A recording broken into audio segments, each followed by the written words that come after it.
I'm Larry O'Connor alongside Brian Wilson. And joining us on the line right now is Representative Dutch Ruppersberger, Democrat from Maryland, former ranking member on the Intelligence Committee, currently serves on the Appropriation Committee, the Subcommittee on Defense. Good morning to you, sir. Good morning, Brian. Good to have you, and a great day to get your perspective on what has happened in Brussels. But I got to start by asking you, I see an article in which you're quoted, and you said, and this is your quote, "One thing that happened in Belgium is they have very leaky borders, so to speak. They have a lot of people who have been radicalized and recruited, were able to go to Syria and back without being noticed." Well, that's true. Some people could say the same thing about the United States right now. No, I think we're in a lot of different position as far as our borders. We have a lot more to do, and we need to secure our borders, no question. And we have, if we use the technology that we have, I think we can do a good job in doing that. What happened in Brussels is that you had an inordinate amount of immigrants coming in from the Middle East into Brussels, and they do have a very, very weak borders. And you also have ISIS, who is also extremely sophisticated. They're barbaric. I mean, they're organized, and they have networks in certain neighborhoods in the Brussels area. And as a result of having weak borders, they were an easy target. So as far as we're concerned in the United States, we don't have any intelligence of imminent attacks, but I'm very worried that we could have the same type of attack in the United States. May I just follow, because you talk about ISIS and they're barbaric, and they don't follow any kind of rules of engagement. We do. Is it time for us to take off the gloves and just get ugly and dirty with these guys? Well, we're taking off the gloves right now. I mean, what we need to do is work the plan that exists with our intelligence community and our military.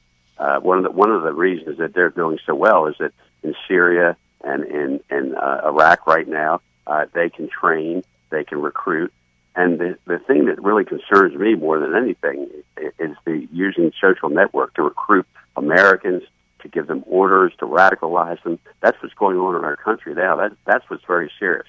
Because those of us in the intelligence community are very concerned of the small, we call it lone wolf, but the type of thing that happened in San Bernardino, where it was a small group, a couple, that type of thing. That's what concerns us. But no, we have to do whatever we do legally. We have the resources to do it, to really go after ISIS. But it's going to be a long battle, and it just can't be the United States. It's got to be the whole world coming together, all of our allies.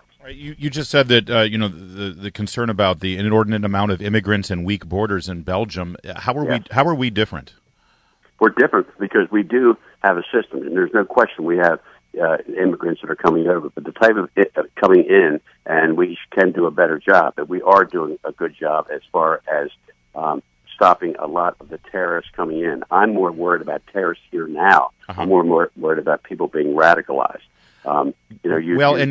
Given that, if I could just ask, Senator Ted Cruz is coming under a lot of fire because he suggested extra scrutiny to some of the neighborhoods where a lot of these Muslim Middle Eastern immigrants are coming.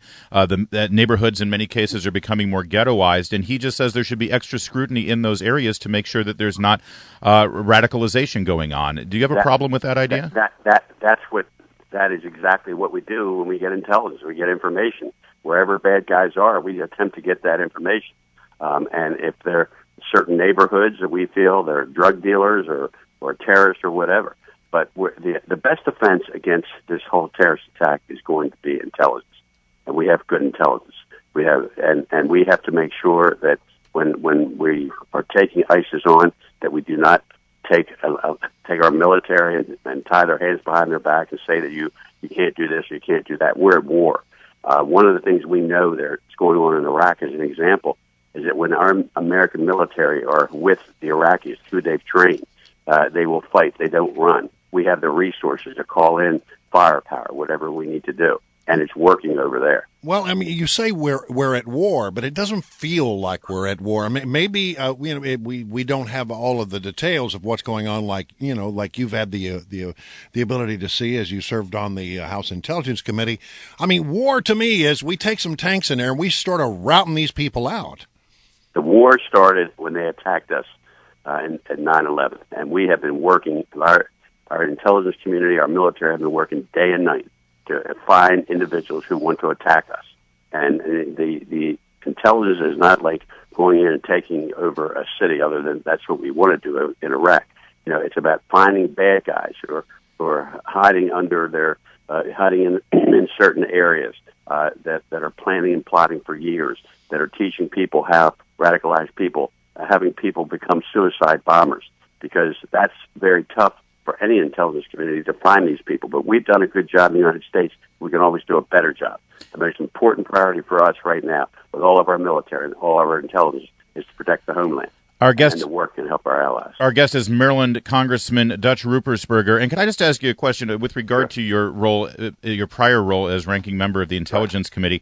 If you knew that any of your staffers were using a private email server to conduct their business with you're your really committee, getting into the politics today. Well, not really. I'll answer the question. Let's get the facts, and the issue is getting the facts. And if we have the facts, then you evaluate it. Justice Department will evaluate it. But, there are other issues out there other than whether or not the email was used properly or not. They let the facts fall. I was a former prosecutor. So it's not about conjecture.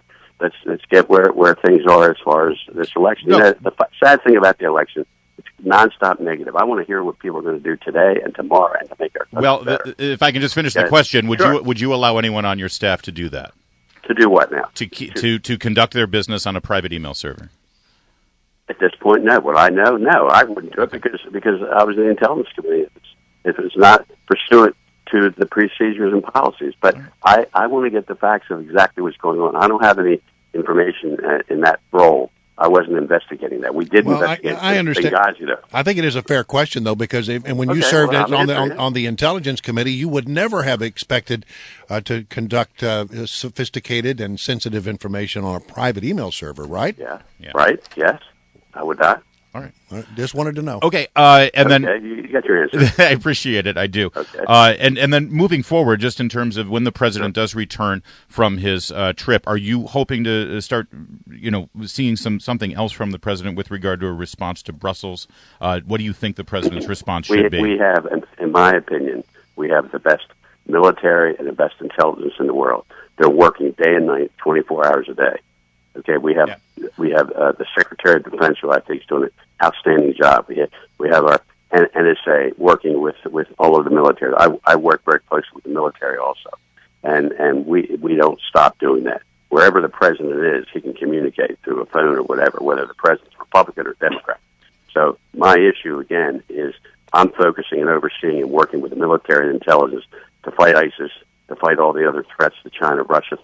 Issues that are out there, the threats of the drug cartels.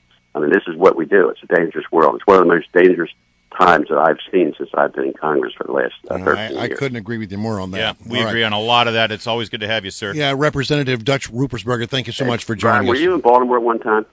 No, that was another Brian Wilson over there. The world is replete with them. Right. Okay. All right, buddy. Take care. I mean, you were there for some crab cakes that one time. Remember after the Orioles game? Yeah, I've done that. You can't get any better crab cakes in the world than in Baltimore. See, another thing we agree on. Don't be a stranger, Congressman. Thanks, Congressman. Yeah, that's great. But I'm a Ravens fan, not Redskins. So. All right. I understand that out there. We won't hold that against you. Yeah, we won't. Okay. No, I might, actually. It is 8:16. Let's go straight.